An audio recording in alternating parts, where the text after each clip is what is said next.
हर हर महादेव महाराज। आप सभी लोग जानते हो 8 नवंबर 2025 यानी कि शनिवार इस मार्गशीर्ष यानी अगहन माह की चतुर्थी तिथि पड़ रही है और ये सबसे बड़ी तिथि और साल का सबसे बड़ा दिन है।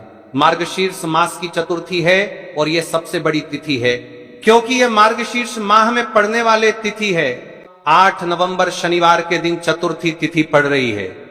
इस दिन किया जाने वाला ये एकमात्र छोटा सा कार्य आपको अवश्य करना है।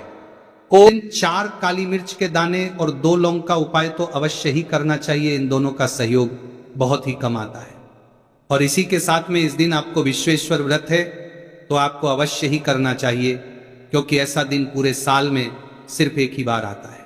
और माता बहनों, आप सभी लोग जानते हो कि मार्गशीर्ष शनिवार संकष्टी चतुर्थी व्रत का अगर सबसे बड़ा कोई उपाय है तो वह 4 काली मिर्च के दाने और 2 लौंग वाला उपाय है। तो इस शनिवार संकष्टी चतुर्थी व्रत के दिन आप लोगों को इस 4 काली मिर्च के दाने और 2 लौंग वाला उपाय को जरूर करना है। बहुत सारे लोग होंगे जिन लोगों ने इस उपाय को ना किया हो, मतलब पूरा साल निकल गया, उन्होंने किसी भी दिन इस 4 काली मिर्च के दाने और 2 लौंग वाला उपाय को ना किया हो। पर माता बहने, आपके पास एक आखिरी मौका बचा हुआ है जो कि 8 नवंबर 2025 शनिवार गणेश चतुर्थी व्रत के दिन है। तो इस दिन आप लोगों को इस वाले उपाय को जरूर कर लेना है। भले ही आपने पूरे महीने भर इस उपाय को ना किया हो, पर अगर आपने इस अगहन महीने के शनिवार गणेश चतुर्थी व्रत के दिन अगर इस वाले उपाय को कर लिया तो आपको इस उपाय को करने का वह फल मिलेगा जिसकी आपने कभी कल्पना भी नहीं करी होगी।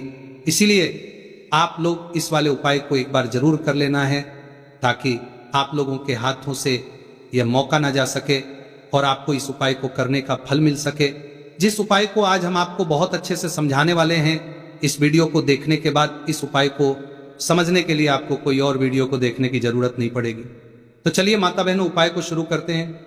देखिए, ये इस मार्गशीर्ष महीने के शनिवार गणेश चतुर्थी व्रत के दिन ये इतना खास होता है, इतना महत्वपूर्ण होता है। देखा गया है कभी कभी बड़े बड़े पूजा पाठ अनुष्ठान से जो मनोकामना पूर्ण नहीं होते, वह अगहन महीने के संकष्टी चतुर्थी व्रत के दिन एक छोटे से उपाय करने से ही आपकी मनोकामना पूर्ण हो जाती है।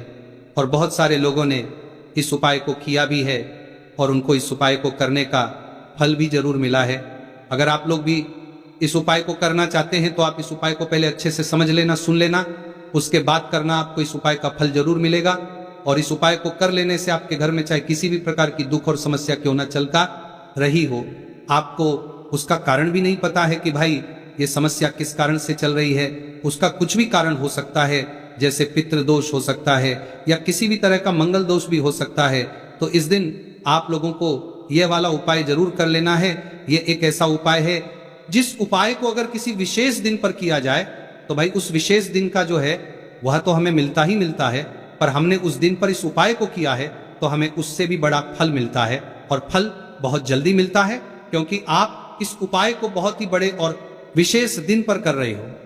तो चलिए अब उपाय के बारे में बात करते हैं, लेकिन उससे पहले आप लोगों को यह जानना आवश्यक है कि आखिर ये उपाय किस समय करना है, किसको करना है और कैसे करना है। तो चलिए हम आगे आपको वीडियो में एक एक करके बता देते हैं, लेकिन उससे पहले अगर आप लोग हमारे चैनल पर पहली बार आए हैं या फिर मेरी आवाज आज पहली बार सुन रहे हैं तो हमारे चैनल को सब्सक्राइब जरूर कर लेना और इस वीडियो को लाइक करके कमेंट बॉक्स में श्री शिवाय नमस्तुभ्यं के साथ जय शनिदेव जरूर टाइप कर देना। तो माता बहनों, इस 4 काली मिर्च के दाने और 2 लौंग वाला उपाय को हमें इस मार्गशीर्ष महीने के शनिवार गणेश चतुर्थी व्रत के दिन कैसे करना है, किसको करना है, किस समय करना है और कहां पर करना है, ये सारे सवालों के जवाब आपको इस वीडियो में मिल जाएंगे। और जो ये वीडियो देखेगा भाई उसको इस 4 काली मिर्च के दाने और 2 लौंग वाला चमत्कारी उपाय जरूर करना चाहिए क्योंकि इस दिन एक काली मिर्च के दाने और 1 लौंग का भी बहुत ही बड़ा और विशेष महत्व होता है। और जब बात आ जाए 4 काली मिर्च के दाने 2 लौंग वाला उपाय की तो ये सोने पर सुहागा वाली बात हो जाती है और ये एक बहुत ही बड़ा उपाय हो जाता है इस शनिवार गणेश चतुर्थी व्रत का। तो अब माता बहनों, इस 4 काली मिर्च के दाने और 2 लौंग वाला उपाय को आखिर करना किसको है, सबसे पहले हम लोग वह बात जान लेते हैं। तो देखो, घर की जो बड़ी माताएं बहनें होती हैं उन माता बहनों में से कोई भी एक बड़ी माता बहन इस वाले उपाय को कर सकती है। और दोस्तों, अगर आप चाहे तो अपने घर में से सभी सदस्यों को भी इस उपाय को करवा सकते हैं। अगर किसी व्यक्ति की खुद की कोई मनोकामना है, खुद की कोई दुख और परेशानी है जो कि वो अपने लिए ही करना चाहता है इस वाले उपाय को, तो वह खुद अपने लिए भी कर सकता है। बाकी अगर कोई घर में से ऐसा है जो कि अपने पूरे घर परिवार की सुख और शांति के लिए यह वाला उपाय करना चाहता है, तो भाई वो भी कर सकता है, उसमें भी कोई दिक्कत वाली बात नहीं है। कहने का मतलब यह है कि इस उपाय को हर एक सदस्य भी कर सकता है और पूरे घर परिवार के सदस्य के लिए घर की बड़ी माता बहनों में से कोई एक माता बहन भी कर सकती है। माताएं बहनें अगर घर में उपस्थित ना हो, वो ये वाला उपाय न कर पा रही हो, तो फिर घर का कोई बड़ा सदस्य भी इस 4 काली मिर्च के दाने और 2 लौंग वाला उपाय को कर सकता है, चाहे फिर वह पुरुष ही क्यों ना हो, उसमें कोई भी दिक्कत वाली बात नहीं है। अब दोस्तों, जो अगला प्रश्न निकल कर आता है वो ये आता है इस उपाय को लेकर कि आखिर इस उपाय को हमें किस समय करना है, सुबह के समय करना है कि शाम के समय करना है। तो देखो, इस वाले उपाय को आप लोग सुबह के समय भी कर सकते हो और शाम के समय प्रदोष काल में भी कर सकते हो। अब अगर आप पूछो कि भाई सबसे उत्तम समय कौन सा रहेगा इस 4 काली मिर्च के दाने और 2 लौंग वाला उपाय को करने का, तो हम आपसे बस यही कहेंगे कि इस उपाय को आप शाम के समय करेंगे तो ज्यादा बेहतर होगा, बाकी सुबह के समय भी करेंगे तो भी अच्छा होगा, उसमें कोई भी दिक्कत वाली बात नहीं है। तो देखिए, शनिवार संकष्टी चतुर्थी व्रत के दिन जो व्रत पड़ती है उसे शनि संकष्टी व्रत के नाम से भी जाना जाता है, और शनिवार संकष्टी चतुर्थी का दिन शनिदेव को ही समर्पित होती है, और साल 2025 शनिदेव का ही साल है। ऐसे में जो लोग शनिदेव की कृपा प्राप्त करना चाहते हैं, शनिदेव का आशीर्वाद प्राप्त करना चाहते हैं, शनिदेव के आशीर्वाद से महाधनी बनना चाहते हैं, तो वह लोग इस उपाय को जरूर करें। अब देखिए, शनिदेव जो है इनका रूप अत्यंत भयानक है, लेकिन ये भक्तों के लिए असीम दया और रक्षा प्रदान करने वाले देव माने जाते हैं। जब शनिदेव किसी व्यक्ति को कोई दुख और कष्ट देते हैं तो वह व्यक्ति अपने जीवन में पूरी तरह से परेशान हो जाता है, उसके पास पैसे की कमी भी होती है, उसके पास कर्ज की समस्याएं बढ़ती हैं, उसके घर में बीमारियां भी होती हैं। अब आपको बता दें कि शनिदेव अगर किसी से प्रसन्न हो जाए एक बार, फिर उसके सभी काम न्यारे हो जाते हैं। मतलब उसके घर में हर तरफ से धन दौलत बिखरना शुरू हो जाता है। इतना धन देते हैं शनिदेव, इतना सुख समृद्धि देते हैं कि व्यक्ति संभाल नहीं पाता है और उसे अपने भाग्य पर विश्वास नहीं होता है। माताएं बहनें, ये बिल्कुल सत्य है कि शनिदेव जब नाराज हो जाते तब भयंकर तबाही लाते हैं। लेकिन आपको बता दें कि शनिदेव तो कर्मफल दाता है, क्योंकि ये अपने भक्तों को शुभ फल प्रदान करती हैं। लेकिन अगर कोई व्यक्ति शनिदेव की उपासना करते हैं और उस समय कोई भूल चूक हो जाती है, तो शनिदेव अपने उस भक्त को तुरंत क्षमा भी कर देते हैं और उसके जीवन को सुख से भर देते हैं।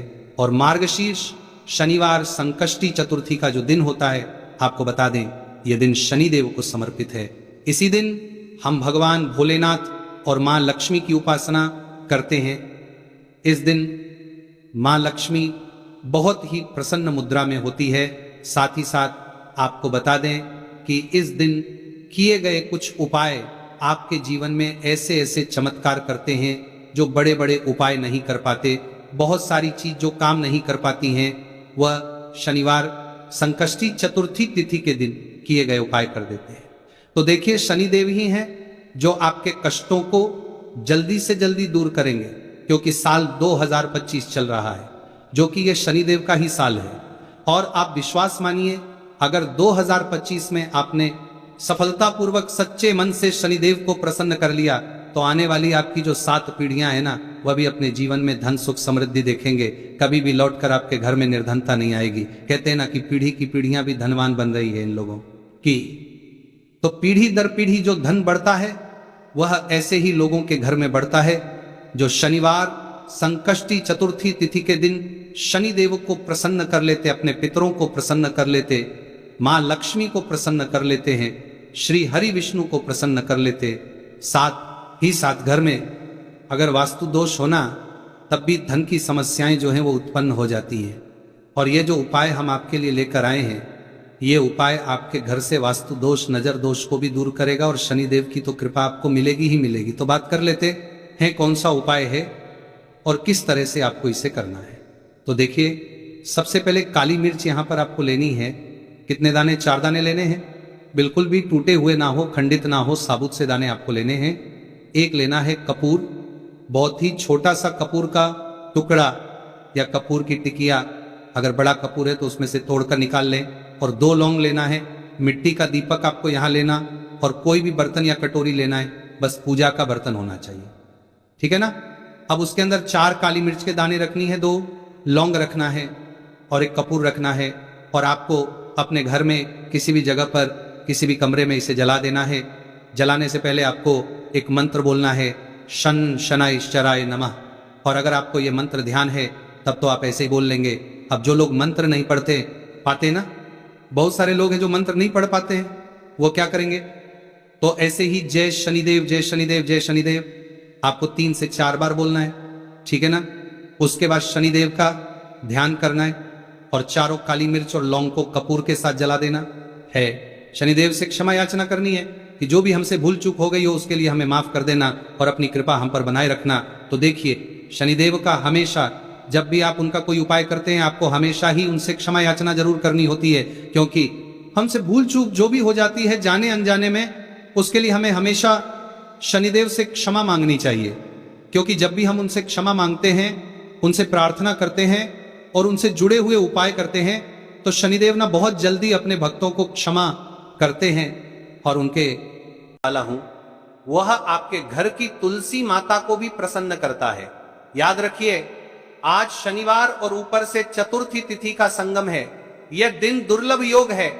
कहते हैं जो इस दिन शिवलिंग के समक्ष दीपक जलाता है वह अगले 7 जन्मों तक किसी आर्थिक संकट का सामना नहीं करता। कभी कभी जिंदगी को बदलने के लिए किसी बड़े यज्ञ या हवन की नहीं, बस एक सही समय और एक दीपक की लौ की जरूरत होती है। चलिए अब हम उपाय की ओर चलते। तो चलिए महाराज जी, अब चलते हैं उस विशेष उपाय की तरफ जो आपको कल इस विशेष तिथि पर करना है।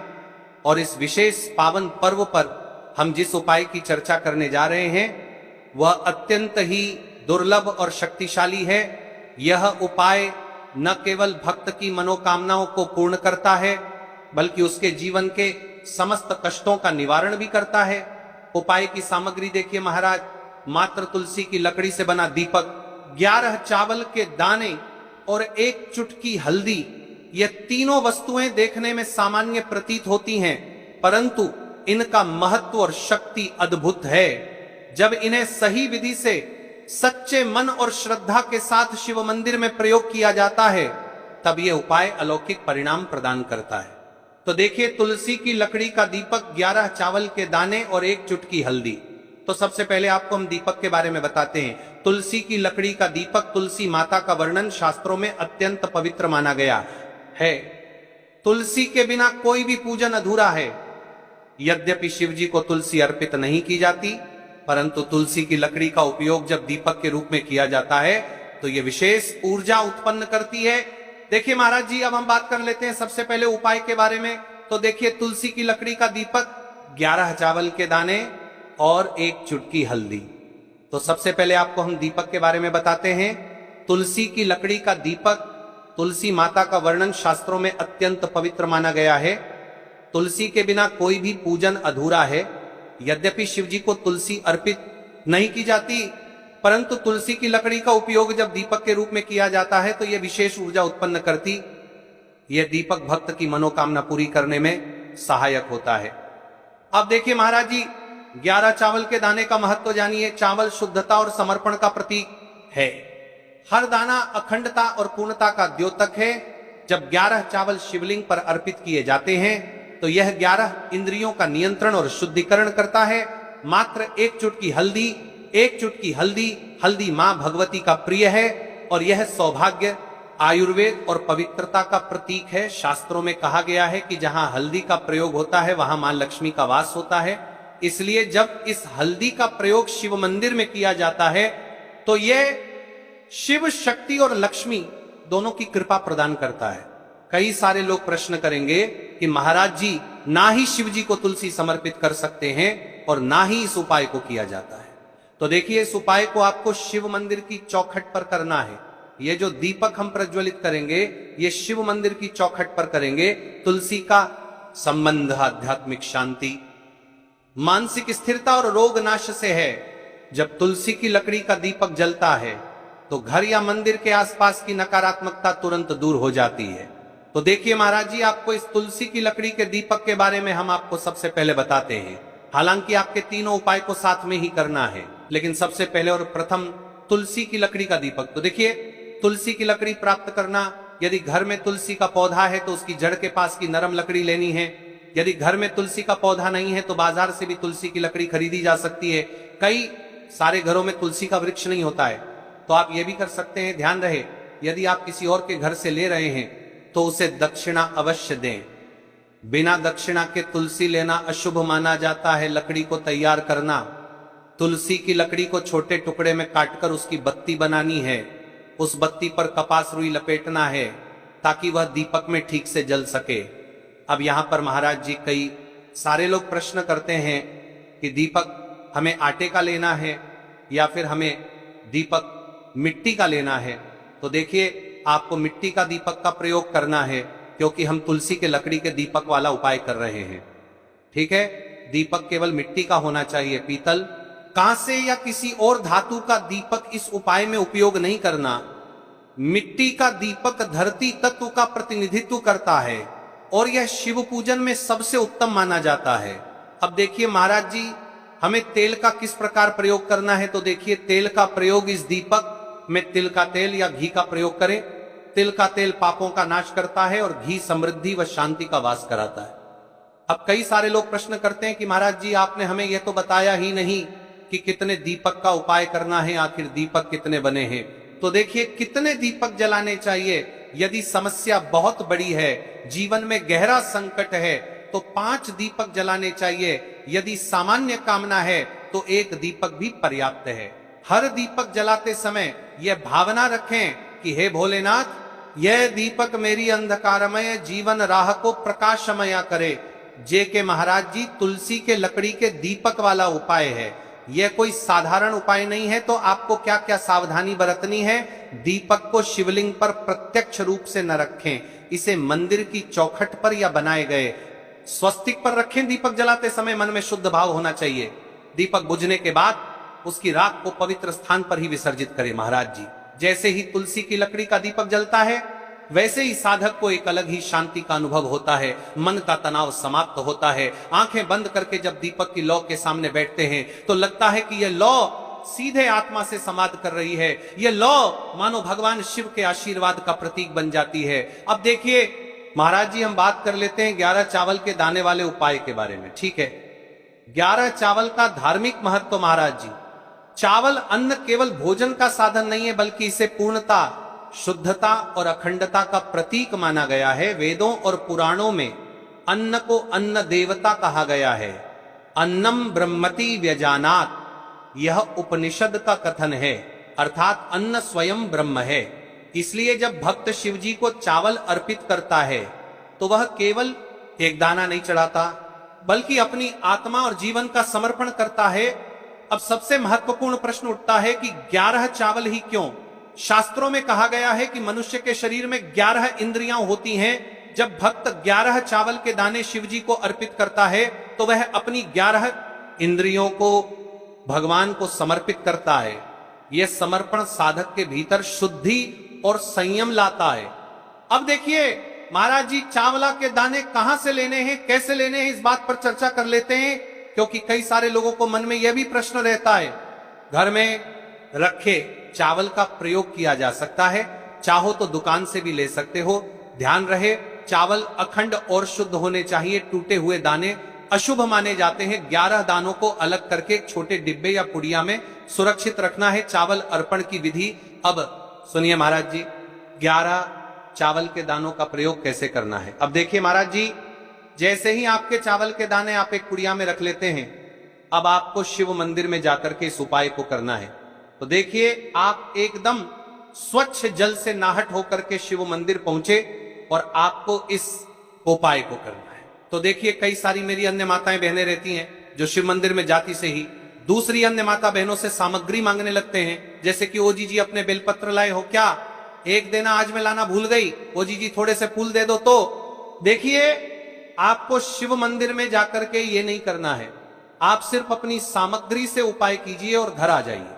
ठीक है जब मंदिर जाएं, सबसे पहले शिवलिंग पर गंगा जल या शुद्ध जल चढ़ाएं, नमः शिवाय का जप करते हुए शिवलिंग का ध्यान करें। अब सबसे पहले एक चावल का दाना गणेश जी के स्थान पर अर्पित करें, क्योंकि गणेश जी बिना हर कार्य अधूरा है। इसके बाद शेष 11 दानों को एक एक करके शिवलिंग पर अर्पित करें। हर दाना चढ़ाते समय मन में एक एक प्रार्थना करें, जैसे पहला दाना है शिव, मेरे जीवन से रोग दूर करो। दूसरा दाना है महादेव, मेरे घर में सुख समृद्धि लाओ। तीसरा दाना है भोलेनाथ, मेरे संतानों को रक्षा दो। चौथा दाना मेरे व्यवसाय नौकरी में सफलता दो। पांचवा दाना मेरे परिवार में एकता बनी रहे। इसी तरह हर दाने पर अपनी मनोकामना रखनी है, भावनाओं की शक्ति। महाराज जी, ये ध्यान रखना बहुत जरूरी है कि चावल अर्पण करते समय मन शुद्ध होना चाहिए। अगर चावल चढ़ाते समय मन में संदेह होगा तो उपाय फल नहीं देगा, लेकिन यदि दानों को अर्पित करते समय हृदय से प्रार्थना होगी तो भगवान शिव तुरंत सुनेंगे। चावल का आध्यात्मिक प्रभाव, चावल का रंग सफेद है, यह शांति और पवित्रता का प्रतीक है। जब सफेद चावल शिवलिंग पर चढ़ाए जाते हैं तो यह साधक के जीवन से अज्ञान और अशांति को मिटाकर ज्ञान और सुख प्रदान करता है। 11 दाने सामूहिक रूप से पूर्णता का भाव लाते हैं। प्रत्येक दाना चढ़ाते समय यह मंत्र बोल सकते हैं, ओम त्र्यंबकम यजामह